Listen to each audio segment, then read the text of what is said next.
Hello, everyone. Welcome back to Fireside Chat. This is Givens, your hostess. Fireside Chat is an initiative of CCI, Congolese Community in Ireland, where we have meaningful conversations with individuals of the community in order to inspire, motivate, and maybe, who knows, you'll be the next person here talking to me next time. Now, today we have a special guest. He goes by the name of James Lumumba. He is a humanitarian. He is a mental health advocate as well as a podcast host. Without any further ado, let's meet him. Hi, James. How are you doing? Hello. That was great. Did I catch everything? Yes, Yeah? yes, you did. Is Yeah. there something you want to add to that list? No, primarily, yeah, that's what I do. A lot of humanitarian work, and I also host a podcast. So that's my two, I would say, most important things. Mm-hmm. Yeah, but two hobbies. Two Yeah, hobbies. yeah, it's not a full-time job. Oh, so Yeah. you will leave them as hobbies, but I feel like from the job, like the things I've seen online and what you do, that is not a hobby. That is a full-time job, like 3 full-time jobs at this No, point. it's a hobby that I enjoy doing. So it's not because I enjoy it. Mhm. It just comes easy. Right, I Yeah, get you now. It's yeah. no longer work. It's just something that's just natural to you now. Yeah, it's just like, oh, this is what I do, and there's no effort, so I just find it easy. That's why it seems like, do you not have anything else to do? But because I enjoy doing it, there's less effort involved. So yeah. It just goes in. And so Mm. then what is your job then? My 9 to 5, I work for insurance company Aviva. Okay. Yeah, yeah. That is so much. Would you say that that's really removed from your hobbies, as you say? No, no. I like the job, and the job also has a lot of flexibility, which Mm. allows me to do my other stuff. And maybe that's the reason why I'm still there. But yeah, Yeah, yeah. yeah. So what came first? Aviva, the job came first, And then, and then I started charity work, mm, and I started doing volunteering in at the end of 2008 when I started, and then I always got a lot of support from work as well, mm. so that kind of helps a lot. Yeah. What motivated you to like just start? Did you just start Like, did I just one go?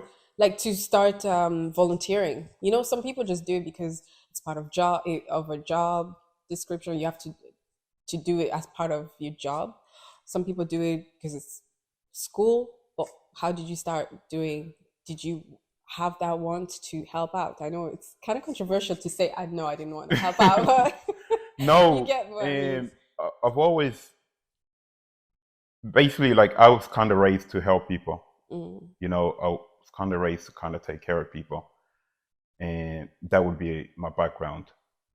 But that's not the reason why I got into it. Like, I didn't think like, oh, because I was raised that way, this is what I have to do. mm, And it just one day in work, literally, I was in work and I was like, I'm gonna start doing some charity work. Literally, mm. that's what I started. And the first thing that I did was a run for a charity. And then after that, I was going home. I was in a bus and I saw a newspaper, the Metro newspaper, that used to be free. Be there, yeah. And in one of the pages, it had like amazing adventures, things to do. And then in there was a picture of Mount Kilimanjaro.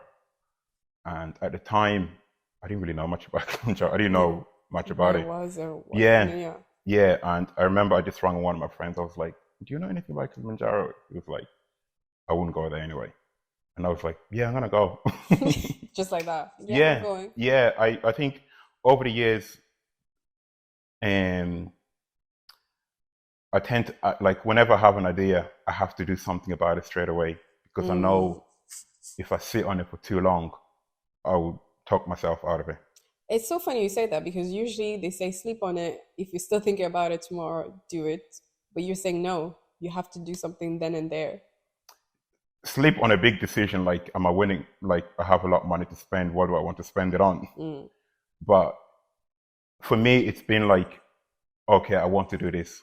I'm going to do it. And what I tend to do usually is I tell someone about it. Well, one of my friends, one of my good friends, I'll tell them about it.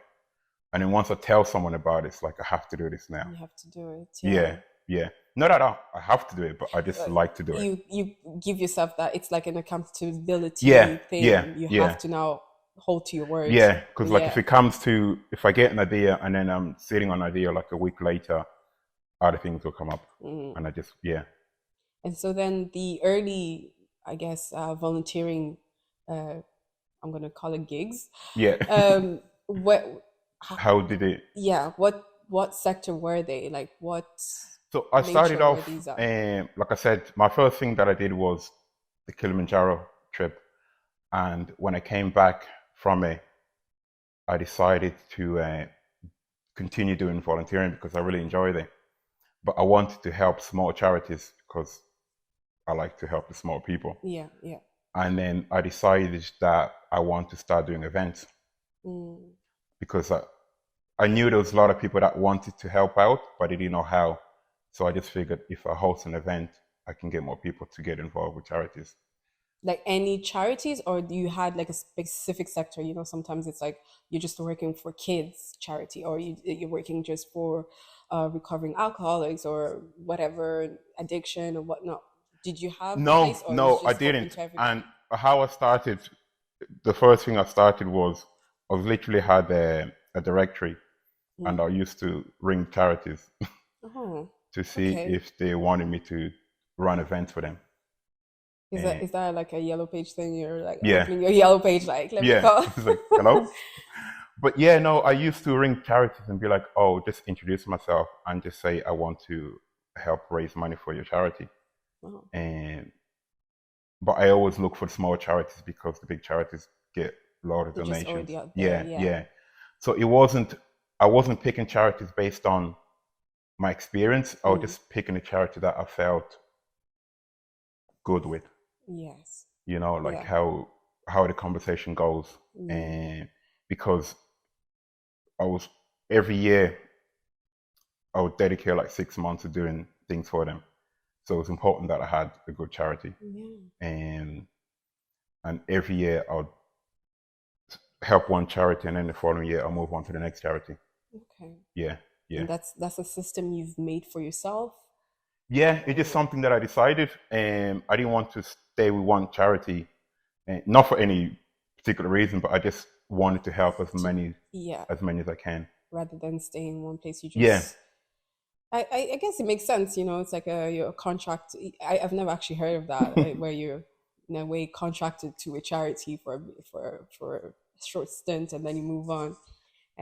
So that's quite interesting yeah. No, it wasn't like you doing this for us. It was like, let me do it for you. for you. Yeah, yeah. And the only thing I kind of asked them for was maybe flyers and papers, just something with a name on it type of thing. But everything was it was just me volunteering to help raise money for them. And what would that be? So it's, I guess your interest was doing running events for these charities, events such as what, runs, bake sales, And what just kind of. so many things that we did. And initially, well, for me, I did the hike, and then when I came back, then I started doing like events, and we used to do race nights and table quizzes, Nice. backpacking, Okay. and then we started doing strictly come dancing. We did that 1 year, and that was probably the best one that we did. Yeah. So many people involved in that, and yeah, it was such a big event, and it was just a great night. Mm. And that's great.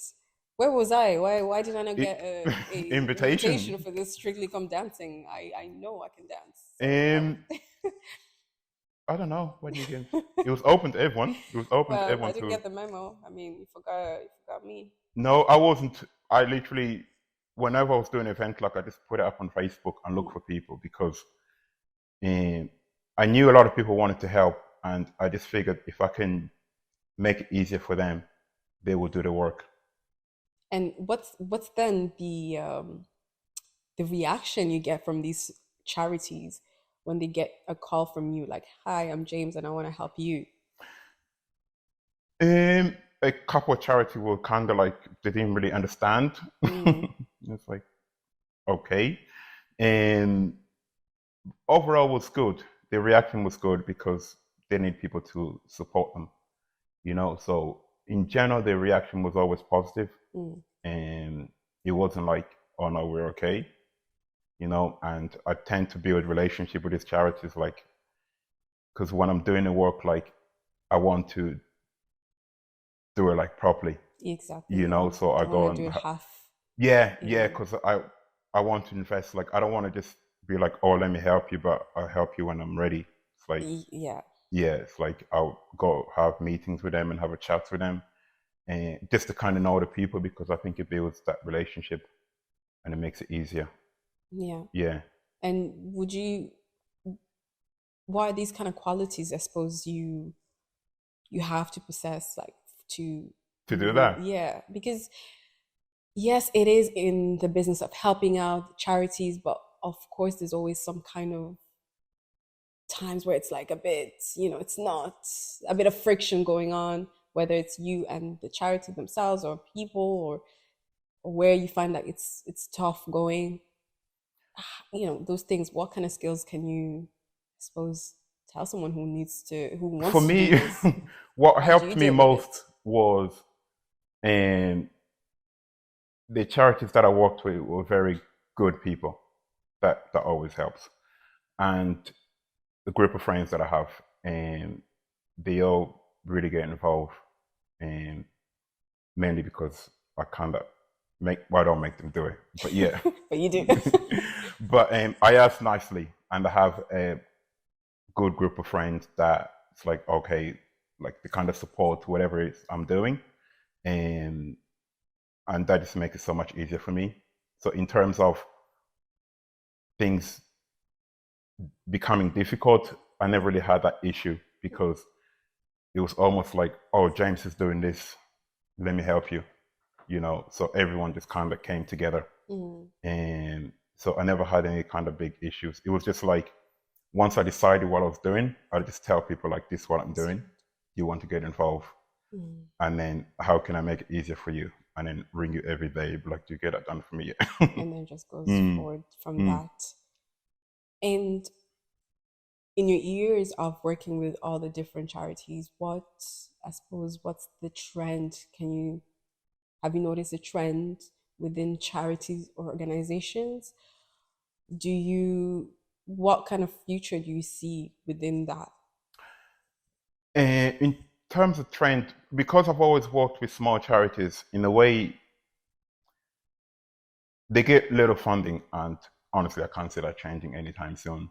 And but they're the people that need the help the most, you know. And that's why I always go on to small charities. And the big charities will always get funding, the small ones won't, and that's just the reality of it. And yeah, that's the only reason why I've always gone for small charities. And anyone that's kind of supporting them, I'm always like happy Yeah. to see people like doing something for small organization because they need the help. And I never did it for any personal reasons. I just wanted to help as much as I can. And I just happened to drag a lot of people with me as well. So yeah. And with the charities you've helped, have you seen them get to a point where you're like, well, now they can be categorized as big charities? Or do you feel like they kind of stay where they are? And Laura Lane Charity, I think when I got involved with them, they were small charity. Well, they still are small charity, but over the years, well, they haven't gotten bigger, but they just have more people supporting them, which There's is more good to see. awareness, Yeah, there's more charity awareness. awareness of Yeah, it. there's more awareness. And Deborah Ireland is another one, and they have more awareness now. They've been in it lately a couple of times. But in terms of them becoming bigger, they're not really a big charity because of the work that they do. And it wouldn't be like cancer research where everyone, or Heart Foundation, Yes, you know. yes. And Deborah Ireland is a charity that specializes in helping children who are born with skin conditions. Right. And Laura Lane is a children's charity, you know, so there'll always be less funding for them, as compared to the bigger ones. So there's more awareness around those charities, but they're never going to be like a big charity. I don't think so anyway. Yeah. Mm. And have you always just worked with charities based in Ireland, or you work with those, I suppose, being Congolese charities back home, or those And who are it's always catering to them? it's always been in Ireland. Mm. It's always been in Ireland, and I think around I think it was 2008. I think yeah. I thought I'm gonna start working with charities in Africa, Mm. and then I thought I'm gonna start doing volunteering work. But like that, I thought about it. I was like, oh, I'm gonna start doing volunteering work. Then I rang someone. I was like, I'm gonna go to my first trip was in Ghana, Mm. and I just went on Facebook. I Mm. started looking for an orphanage, and again, it wasn't like the first one that I found, and it takes a bit of time because you have to. Well, I want to help the people that need what they all need it, but I want to help the people that I feel good helping. You Yeah. know, so Yes.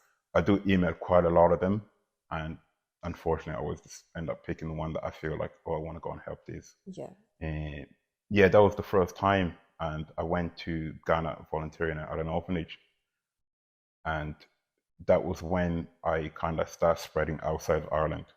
Mm. Yeah, yeah, And is anything, I suppose, based in Congo as well?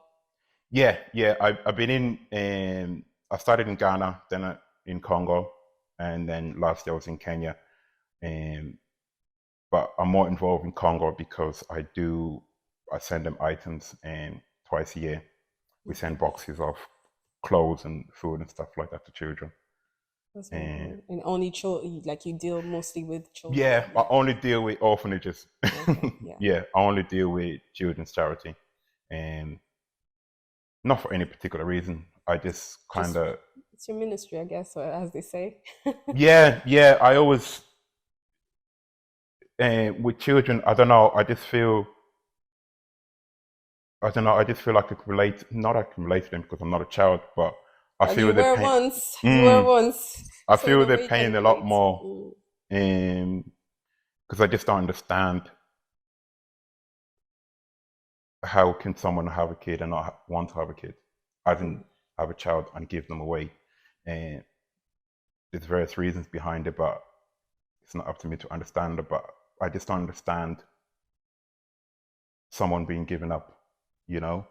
All right. So you deal with those who have been abandoned in a way, Yeah. not orphanage where they unfortunately their parents died. It's just more those who have been abandoned. What the children will come from various backgrounds. Okay. Some of them abandoned, some of them parents have passed away. And because there's so many of them, I don't get like a CV of every child, Of course. Yeah. you know? So in a sense, it just once they're all in a home, it's in a sort of way like I just kind of feel the pain. Mm. It's just like they need help, and like they don't need to know who I am, and they never even Yes. seen me, but You just I just help. send them items. And this year on Independence Day, there's a guy I'm working with now in Congo. The Congolese Independence Day, you mean? Yeah, Congolese Independence Day. Yeah, yeah. And I sent them some money, and we organized what they organized and a big day, and just bought loads of food and brought it over to the kids' home. Oh, that's lovely. Like these students don't know me, but they don't need to know me, you Yeah, know. yes. And I do it for the right reasons. Mm-hmm. Like I never want anything for what I do, and I just want to be able to help where I can. Mm. Yeah. Now, talk about help. Mm. What about you are also a mental health advocate. And given that this is the month of mental health awareness, I mean, that is quite appropriate. I'm loving the fact that you're my guest today because it's quite fitting, I guess. What tell us more about How did I get into that? yeah, that And work in mental health. when when I was doing my volunteering work, I think it was I can't remember what year it was. I started hearing people talk about depression Mm. and suicide, and the background I came from, I never heard anyone talk about depression or suicide, Mm. and it's definitely not something spoken about in the Congolese community at all. And but I started hearing people talk about it, but I didn't understand I didn't know what it was, and I didn't understand how can someone get to the stage where they feel like taking their own life is the only option. And but I wanted to know more because I'm curious. So I logged on to the Pieta House Facebook page. I start looking at people that left reviews, and I just start mailing them and say, just reaching out to see like, do you want to share your story with me? This is just a stranger that I never met before, and yeah, that's how it started. And the number of people got back to me, and we made some videos and we put it up on YouTube. And then I took a break from that. I went back doing my volunteering because that's kind of how I started. Yeah. And went back doing more volunteering. And then 3 years later, I made more videos. And then I went back doing volunteering again. And then about 2 years ago, I wanted to go back doing the talks about mental health. Yes. But I couldn't because of all the lockdown and everything that was going on. And someone suggested to me that I should start doing a podcast. And I was like, no. I don't like being in front of a camera. Yeah. But I wanted to, I knew it was important and I wanted to have the conversation. So I literally just started Googling how to start a podcast.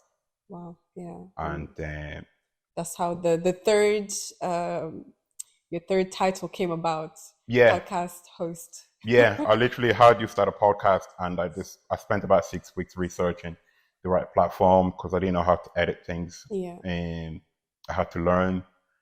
And then after that, because my podcast was around people sharing their personal stories, and then I started reaching out to people. And because I was online, I realized, I can speak to anyone, anywhere. So I started reaching out to people in UK, in America. Yeah.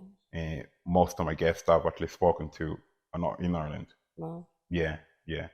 So I started off with that, and then straight away I was like, maybe I could start talking to therapists or doctors just to give it a different perspective. And yeah, within a month, I started reaching out to them as well. So now I'm either talking to people about their own personal stories. So anything under the mental health umbrella. So any like depression, things like anxiety, any mental disorder. So anything. There's a lot of things under mental health umbrella, of course, yeah, that I wasn't even aware of when I started this. So every person that I talk to, I always learn something from, and every doctor or therapist that I talk to, like, sometimes I feel like it's a therapy session for me. Because you just relate to some parts, and you're like, oh, okay, I'm dealing with that. So this is what it is, and just go like that. Yeah, it's really. Yeah, in the way it's kind of helped me understand people a lot better, and it kind of helped me relate to people more because, like, everyone has a story. Yeah. You know, and often the story that we put out, it's not really who we are. You know, it's not the full story. No, it's the sanitized version. You know, everyone's hiding behind something. We all are, and there's no point trying to say none of us are, but that's the reality. We all have something that we don't want people to know. Things like that, you know?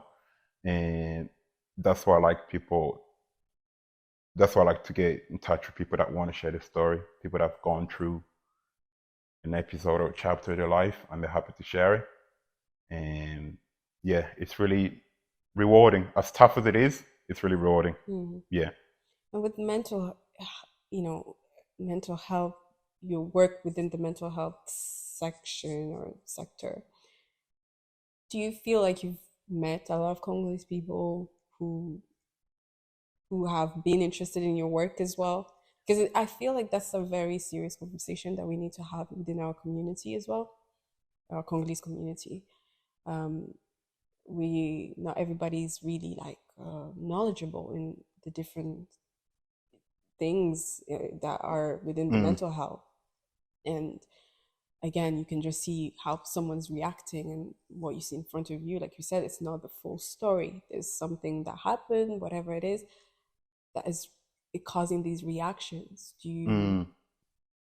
Have you seen within the organization that you've worked with, have you had any Congolese people? No, I haven't. I haven't, and I know partly why, because there's a lot of it's not a subject that we grew up with, and it's not a topic that we first acknowledge.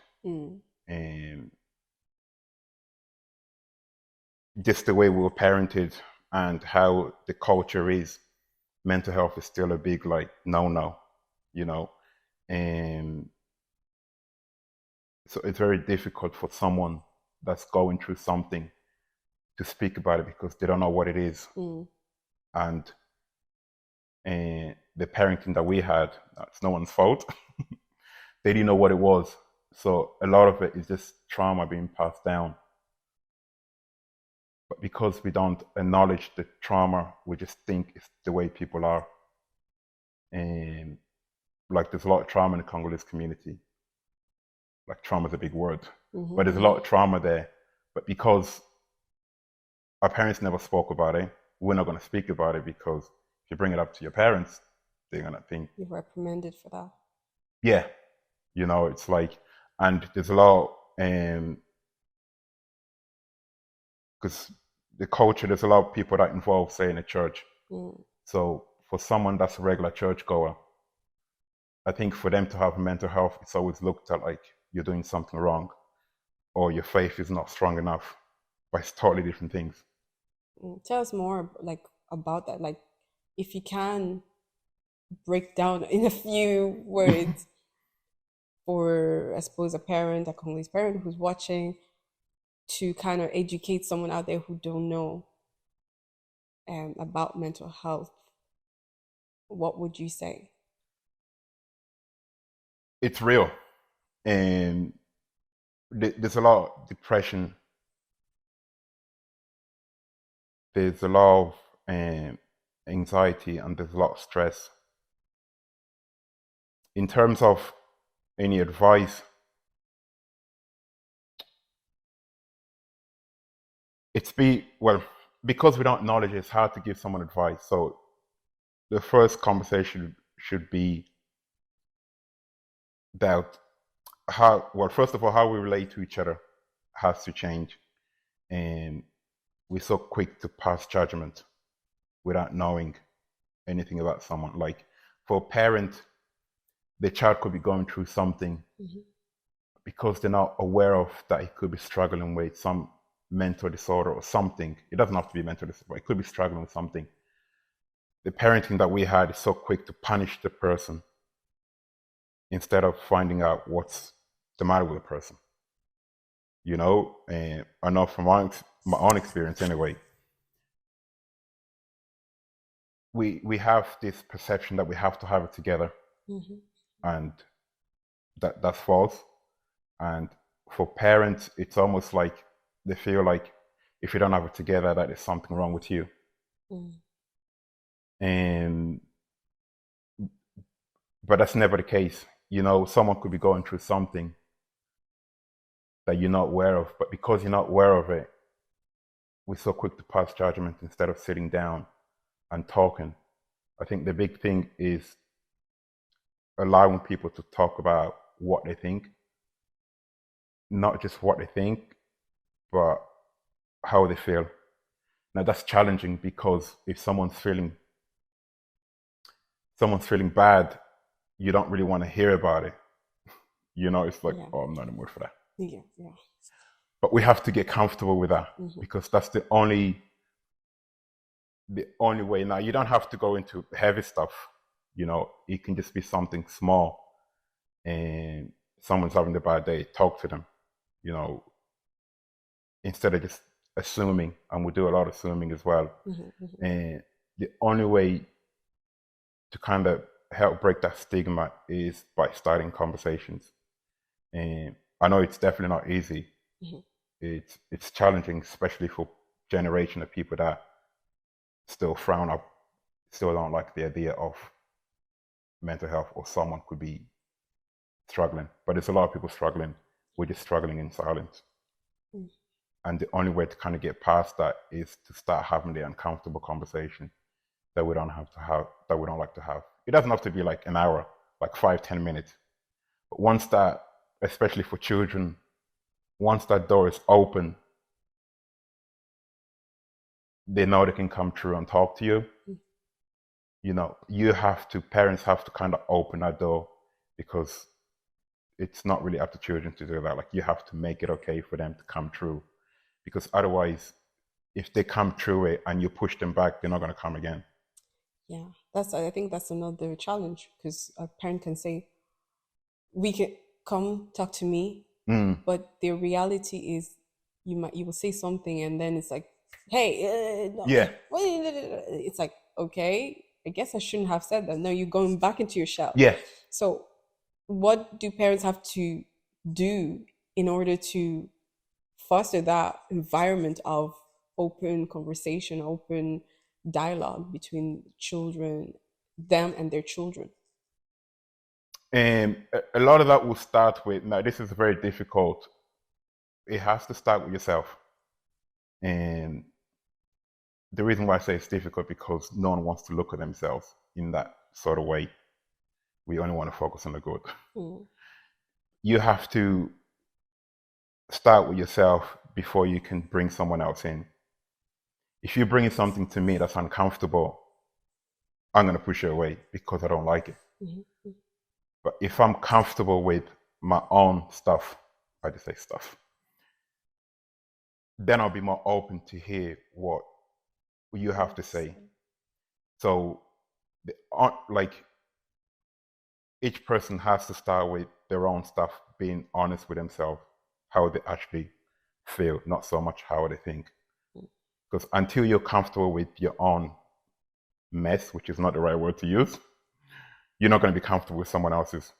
So for a parent, if a child comes to them that's struggling and they say something that's triggering, they're going to push them away. And that child might come again, maybe 3 times, and eventually they'll pull away.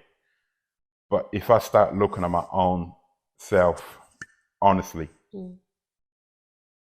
then I'll be able to have space to hear what you have to say. Like, that's the kind of, it's hard work, because like I said, it involves looking at yourself. So until you do that, it's very difficult to open the door for someone else, because you're going to trigger me every time you say something that I don't like, especially if a parent and a child. And we kind of raised with the idea that parents know it all and they have the right answers. And we have to get past that as well, because it's not always the case. Yeah, you have to, that requires a lot of vulnerability, which I think we don't really have in the culture. The parent seems to be on a pedestal and you're at the bottom, and that is the way it is. But you have to be vulnerable enough for the child to come up and have a conversation with you, and be okay with not knowing it at all, because none of us have it figured out. But parents have this idea that, the child has this idea that the parent has it all figured out, but they don't. And they have to be honest enough to know, like, I don't have all the answers, and I have to be open and be vulnerable for the child to come and talk to me. And, like, again, that's hard work. Yeah. If it's something that you've never done before, it's very challenging to start, and because you have to shift your mindset. Instead of focusing on other people, you start focusing internally, because everything is relational. When you're talking about mental health, all of our pain is all relational. Like, it starts in relationships and it gets healed in relationships. No one ever gets mentally ill on their own. It's always something that happened to you before, or someone did something to you, and to heal that, it has to be with someone else as well. You can only be, healing only happens in groups or in communities. Like, it's not something that you can do on your own. And I think the conversation has to start in families. Like, don't think the child's going to get help externally. Now, they might if they do happy days, but it has to be okay in the family as well. If I have to keep going outside all the time, and I can get some help, but the help that you get from your family, it's always going to be more stronger, if you like, because you have that support a home, you have that anchor to go back to, and you don't always have to go outside for it. And so, like for parents, my only advice is to be honest with yourself, because if you're not honest with yourself, it's challenging to allow your child to be honest with you about what they actually feel. Absolutely. Yeah. And ask people, how do they feel? Not just, or how do they think? How it's going, yeah. So, like you said, actually, these conversations, I like, actually, let's go back. The way you said, you know, these trauma or mental health start with relationships. Isn't that what you said? And it gets healed through relationships. Yeah. When you're talking about mental, now, I'm not a therapist or a doctor, but I learned a lot over the last 5 years, and read a lot of books, spoke to a lot of people, and like any mental disorder that person has, and when we're talking about especially depression, which is a big one, and happens in a relationship. It so happens like no one gets depressed alone, and if a person starts feeling depression, it's because something is lacking in life. And why is something lacking? A lot of that can be traced back in relationships of something that happened to them. Maybe not that month, definitely not that month anyway. Something that happened to them before. So it happened in a relationship with someone. And the only way to kind of heal that, it happens in a relationship as well. So you can't think your way out of depression, and because once you're in that hole, you feel like it's very difficult, because a lot of people think like it's only happening to them, and it's no, it's and you people start having this thoughts like, I'm the bad person, or it's only happened to me, everyone else seems to be okay. But that's never the case, and the hardest part is reaching out to someone, and that's probably the most rewarding thing you can do as well. Once you reach out to someone, now when I say reach out, it's reaching out to the right person, but how do you know who's the right person? Because if you reach out to someone who pushes you back, you go back into your shell, you go back into your hole, and it becomes even harder. And to even open up the next time. Yeah, to open up again, because like once you're in that dark hole, it's very difficult. The trust's gone. Yeah. But at the same time, if you reach out to the right person, and like whatever you're going through is not going to be resolved that moment, but you can see like someone actually cares. And so no matter what person's going through, it's always someone that cares. No matter how difficult it is, there's always one person. It may never be in your family, but there's always that one person that cares. But when you're going through that, it's very difficult to see. But just maybe one thing to remember, like there's always someone there who will be willing to listen. But you have to extend your hand. I'm not going to know what you're going through. I can assume, but if I approach you and you're not ready to tell me, you're not going to tell me. Absolutely, yeah. Well, if you reach out, I'll be like, okay, let's talk about it, because a lot of this, like conversation, talking about it, is the only way to kind of. You don't have to go on a big spiel about tell everything. You can just have a short minute conversation with someone, and that short minute could really help a lot. Make a change. Yeah. And staying on that theme, then, what are resources that someone can go to here in Ireland to get that help, get to talk to someone or to the right person? Where can they, if someone is struggling right now, what are the resources there that you can recommend to them? And I've worked with Pieta House. When I said worked with, I did a lot of charity work for them before. I never worked there, but I did a charity work for them. And they're very good organization to reach out to. And like I know people that have used the services, and they really look after people there. But you don't need to go to that if you still feel like, again, if you reach out to them, a lot of this is anonymous anyway, like they don't share your information. Everything is done at your pace. They don't push you into something that you're not ready for, because they understand that struggle. And if you don't have that help in the family,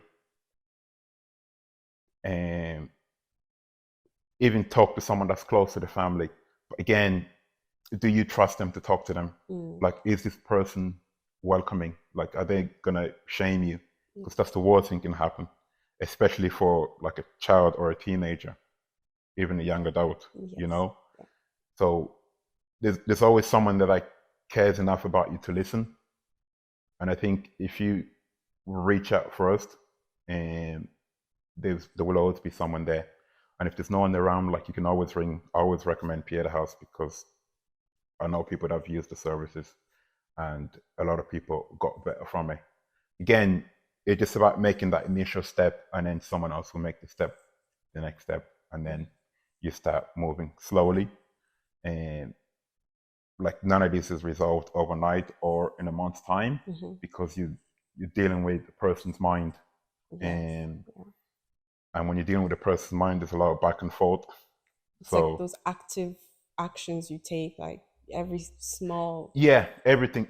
In a way, you have to basically use your mental muscle, really, to kind of get you out of it.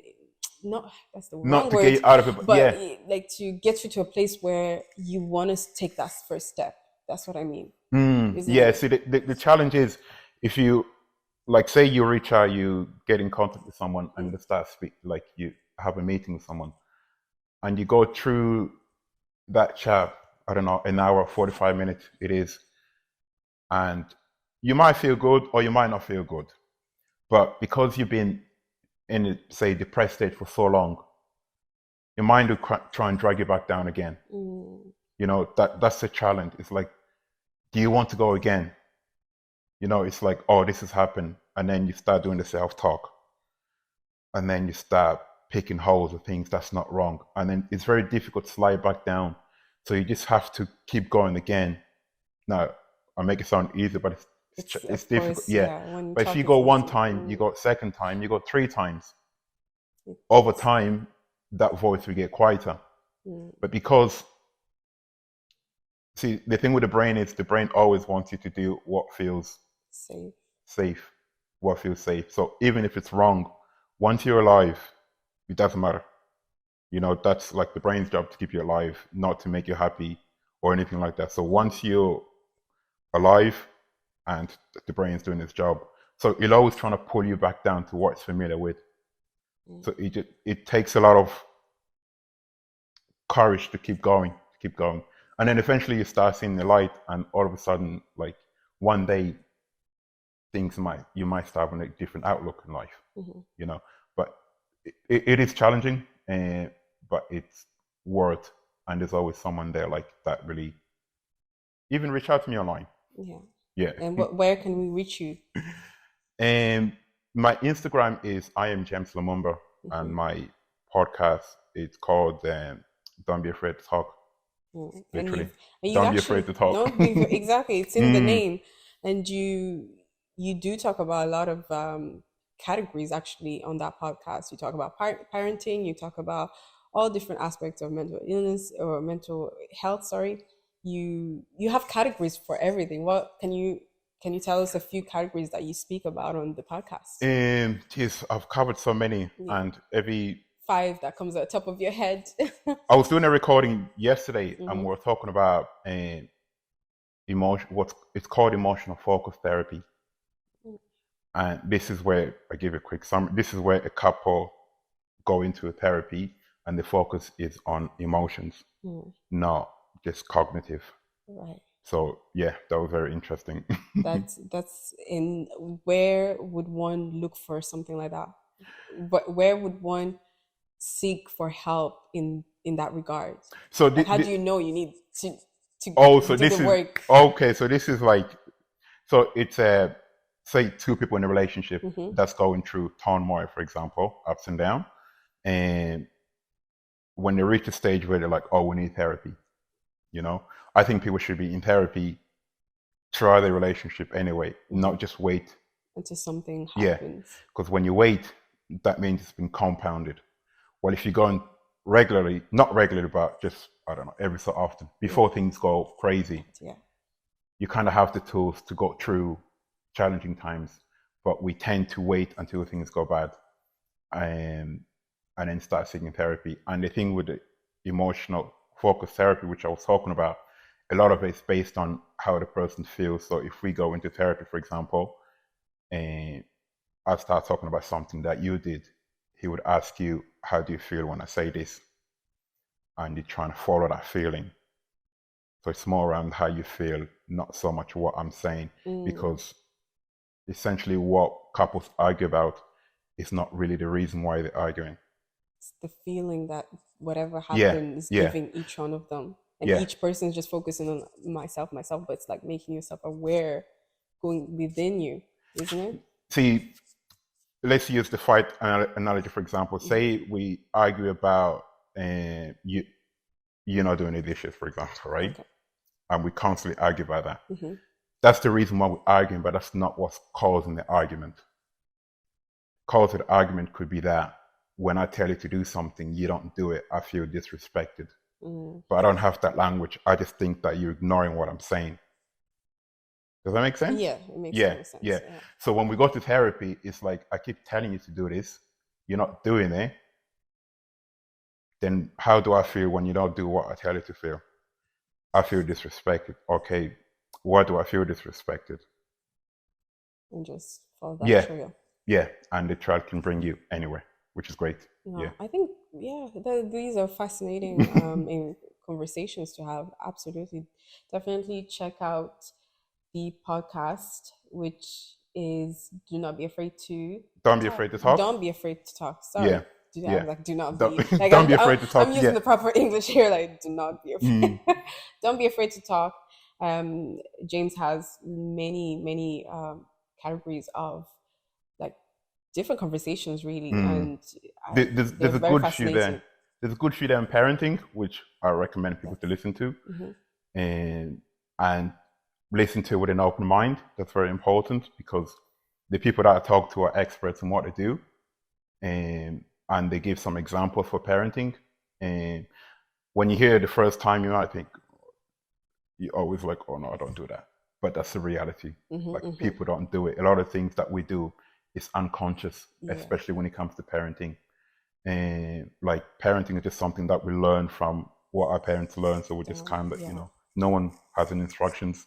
I think you should think about making Lingala subtitles or something, so that really it's really inclusive to those who don't, Yeah, kind of speak English, because many, like yourself, Congo is more like French French. based. So for Yeah. those who would be out there outside of Ireland, it would be good for them as well to catch that. Something to think about, huh?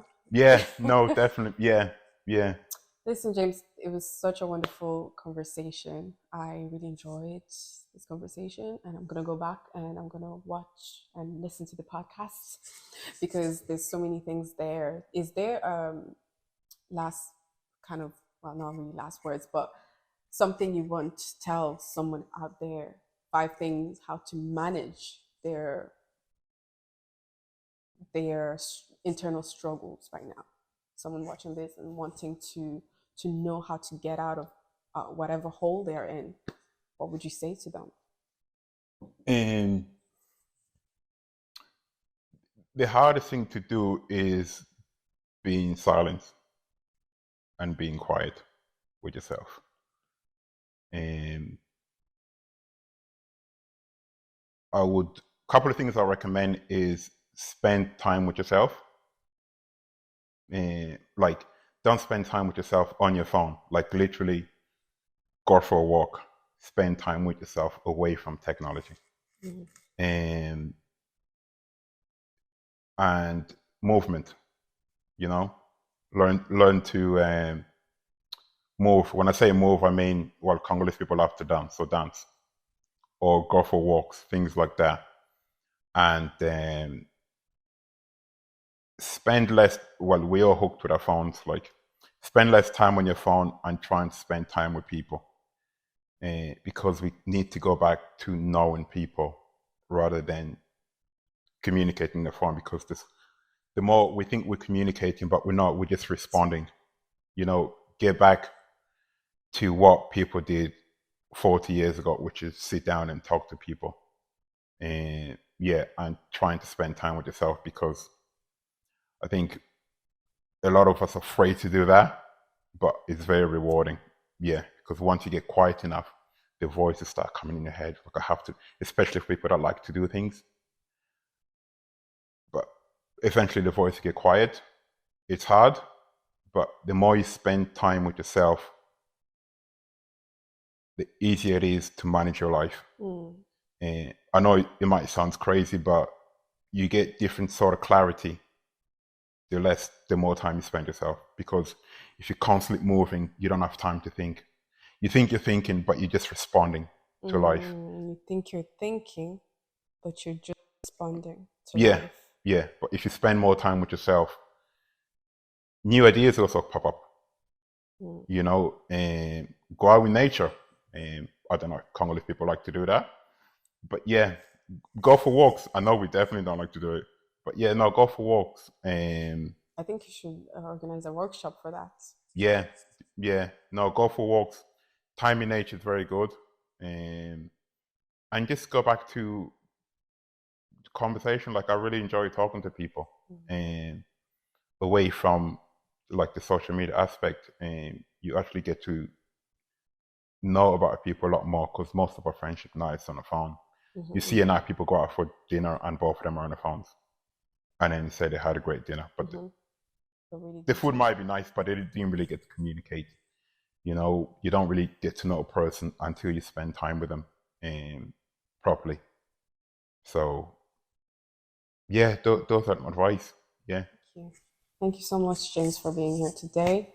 You've heard him. He said, go back to basics and just listen to your thoughts. Be calm and get back to knowing who you are and listen to the voice within.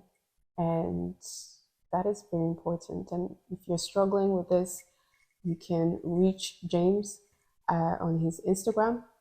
You can also reach CCI if you would like to start there, and we can always direct you towards James.